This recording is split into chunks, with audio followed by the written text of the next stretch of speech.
is another place I've never been before, but I'd like to visit. I actually have some family that lives there somewhere, and they really seem to like it. Anyway, you already know what's about to happen here. And if you're new, welcome. I'm so glad you're here. In my Creepy Chronicles series, I basically take a topic or a place and I dive into the creepy side of it. Today I'm going to talk about a few creepy things that I found on Chicago. And let me tell you, it's rather interesting. I feel like I say that in every single video. Funny. So if you're up to it, come on, stay a while. I want to let you know right now that some viewers may find the topics that I'm going to speak about today very disturbing. With that being said, viewer discretion is definitely advised, okay?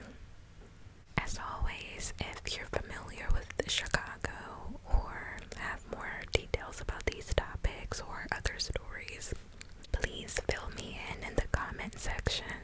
I'd absolutely love it. Okay, if you're ready, I'm ready. Let's do it. So, one of the first things that I kept seeing when I was doing my research was the Hall House. This house or mansion has quite a few things going on with it, quite a few legends I hear. Let's just start from the beginning, okay? So this mansion was originally built for a real estate developer back in 1856. His name was Charles Hall, which is where the name of the house comes from. Charles, his wife, his two sons, and his daughter lived in the house together. Sadly, not for very long at all. Charles would only occupy the house for 4 years after moving in because at some point in those 4 years, his wife and two sons passed away in the house. After that, he and his daughter didn't feel like it was home anymore. So they moved away to another mansion. So years later, a woman by the name of Jane Addams moved into the house and she found it a settlement house. That's a whole different story in itself, so we're just gonna go straight into the creepy stuff. So Jane, she wasn't really a person who believed in ghosts or anything like that, but apparently there was some type of presence in this house because one of the rooms she actually named the haunted bedroom.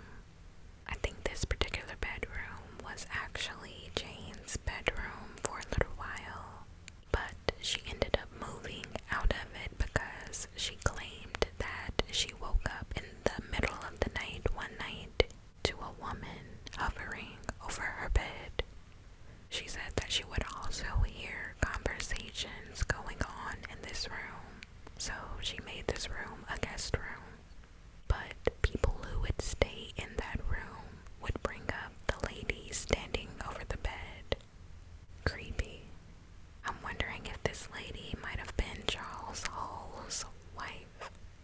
Anyway, Jane eventually turned this room into a storage room instead.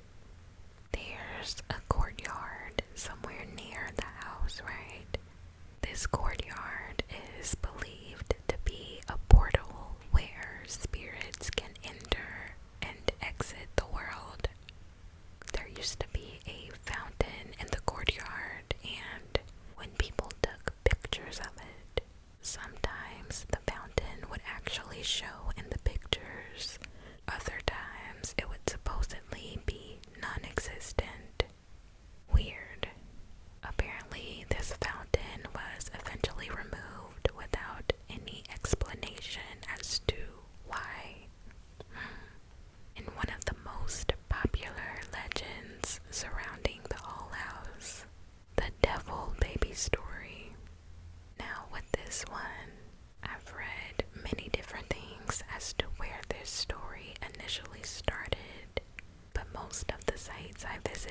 said something about a woman being pregnant with a child. And before the child was born, the husband said something about how he would rather have a devil baby than to have another baby girl. Other sites said that it had something to do with the wife putting up a picture of Virgin Mary in their home. And the husband said that he'd rather have the devil there or something like that. I don't know. But somehow their severely deformed baby was left on the doorstep of the whole house. Jane supposedly took it in and hid it away. I assume word eventually got out that she had this devil baby and everyone wanted to see it. Tons of people from all over were showing up at the house wanting to see this baby. They were even offering crazy amounts of money just to have a glimpse. But Jane would always tell people, "There's no baby here." She would turn them away saying that there was no devil baby, despite the fact that she would constantly shut everyone down about it.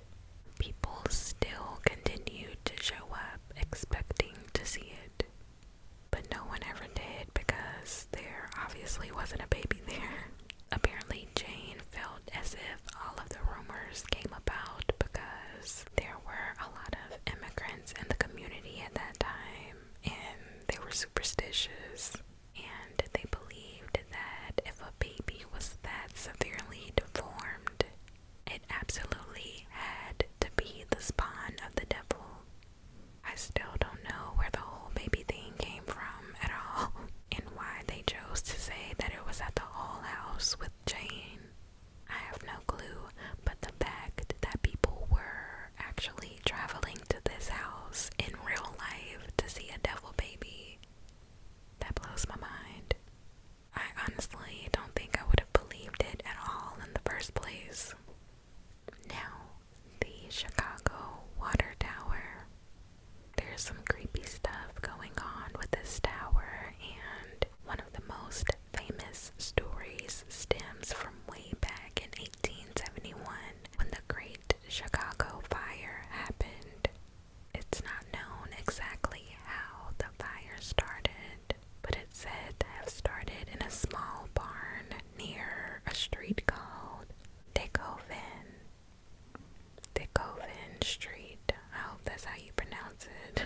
This fire would end up doing a lot of damage. It's so sad. This fire swept through the city, completely wiping out over 17,000 different structures, buildings, houses, businesses, etc. More than 100,000 people were left homeless after the fire destroyed their homes. And sadly, around 300 people were actually killed in the fire. Most of the buildings that existed at this time in Chicago were made almost entirely of wood, so there wasn't much left standing in the area where the fire happened, which was more than 2,000 acres worth of area. But yeah, so back to the Chicago Water Tower. This tower is actually one of only a very few structures that remained standing after the fire. Now, during the fire, the water pump inside the tower, which was supplying the water to fight the fire, it stopped working. But there was actually a man who was working in the tower, and he was just trying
were still pretty shaken by the Great Chicago Fire that we just finished talking about. So for this new Iroquois theater to be fireproof, they were like, yes, this is the next best thing. This is gonna be the spot right here. Lovely. So on December 30th, 1903, just a little over a month after they opened, the theater was having this huge sold-out show, right? With almost 1,800 people attending. Then during the show, one of the stage lights sparked, and this made the whole backdrop catch on fire. Some of the workers tried to put the fire out, but the flames ended up going so high that they couldn't even reach them anymore. So they tried to pull an asbestos curtain down, which was a fireproof curtain that was supposed to shield the audience from whatever fire might have broken out on the stage. But as they were pulling the asbestos curtain down, it got snagged some kind of way, so it could only go down halfway.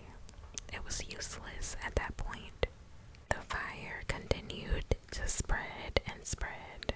So what happened to all of the people who attended the show, you ask? Well, once they actually realized that there was a fire and that things were serious, they panicked and they all tried rushing out, but there was a problem.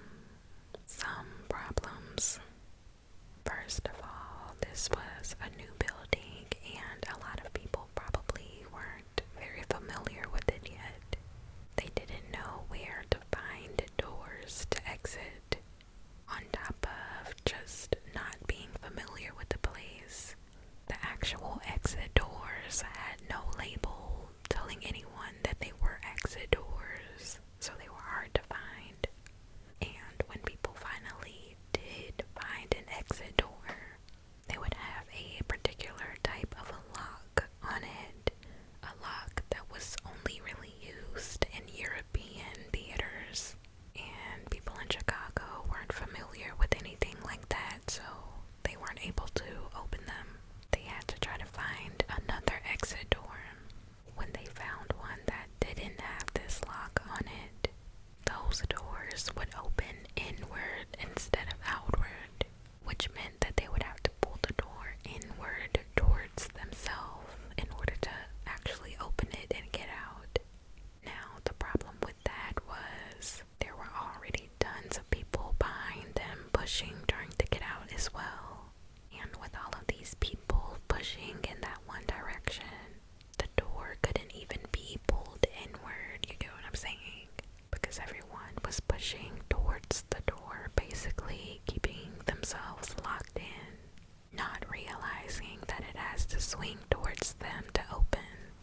They had a skylight built over the stage that was supposed to allow any smoke to go up and out of the building. Well, when they tried to open it, it would not open at all. Apparently, it was as if it had been nailed shut. Super weird. They said that when the backstage door was opened, a strong gust of cold air would rush in, which only made the fire worse. People who happened to be on the upper level of the theater were basically stuck, because whenever the upper level was sold out, the door to that area was usually shut and locked to prevent any of those people from trying to sneak down into any of the more expensive seats towards the stage, closer to the stage. Some of the people were able to locate fire escapes, but this was a very, very cold night, and the fire escapes had actually frozen to the point where they could not be lowered at all to the ground.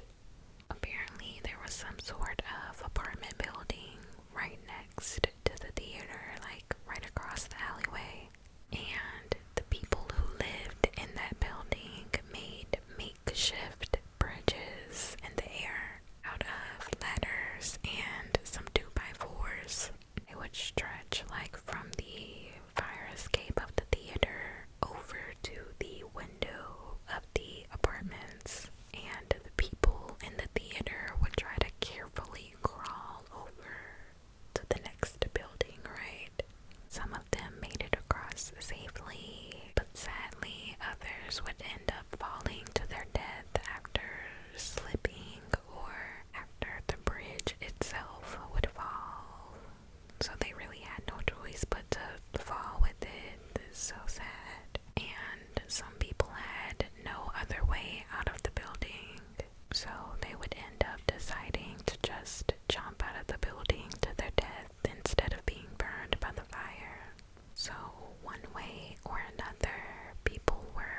as you walk through.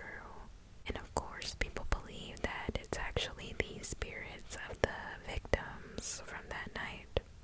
Performers have seen shadowy figures moving around in the balcony as they rehearse. One performer said that as she was running down the hallway during a show, trying to get to her dressing room, she encountered a woman and two children who were dressed in century-old clothing, but she kinda just wrote it off, thinking that they were just cast members, so she just nodded at them and kept going. She said that the lady nodded back without smiling or anything. Then, when she turned another corner, the lady and the children had disappeared.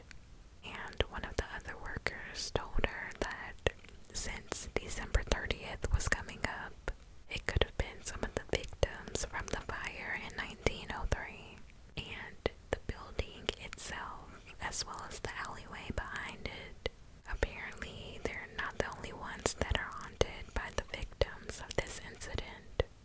A nearby department store allowed their 8th floor to be used as a triage hospital and a morgue for the victims of the fire that night. And to this day, some strange things have been said to happen in this department store, which is now known as Macy's on State Street. So much so that I read that they actually had to stop using certain parts of the building because the activity was so bad. Next, I want to talk about Marina City. So, to paint the picture, Marina City, which opened back in 1963, is basically these two towers, two 65-story buildings right next to each other, right?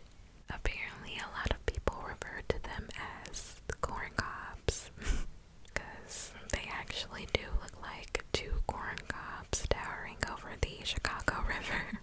Anyway, Marina City is currently being used in many different ways. Different businesses are located in Marina City, condos, multiple different levels for parking, restaurants and bars, a bowling alley, the House of Blues concert hall, a hotel, just everything. And before all of that, they even had a movie theater there. It served as an office building, a skating rink. This place was actually designed to be a city itself, inside the city of Chicago. A city in a city. It was a place for white people to be without actually having to be out in the city with minorities. Yeah, it's what it sounds like. It was a very racist thing going on. So yeah, basically they could live here, work here, shop here. It was considered a safe place for them. This place has quite the history, okay? And in a sort of creepy way as well. Even before the construction of it was complete, things were just happening. And what's weird is that these things would happen in only one of the buildings, the East Tower. So in 1961, while Marina City was still being built, a scaffold that was set up inside the East Tower fell 43 stories, killing 3 construction workers, who I assume were actually standing on it at the time. The same year, 6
here.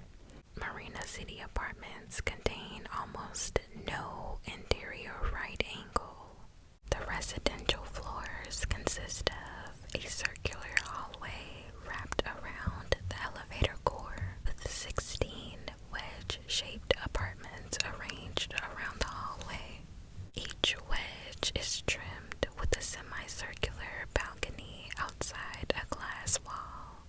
Architect explained during construction that the design of each tower was meant to provide a widening vista to residents as they enter their apartment.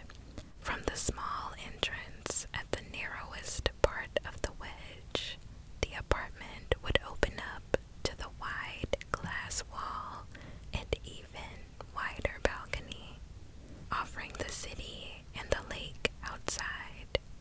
Like living in a treehouse was how the architect described it.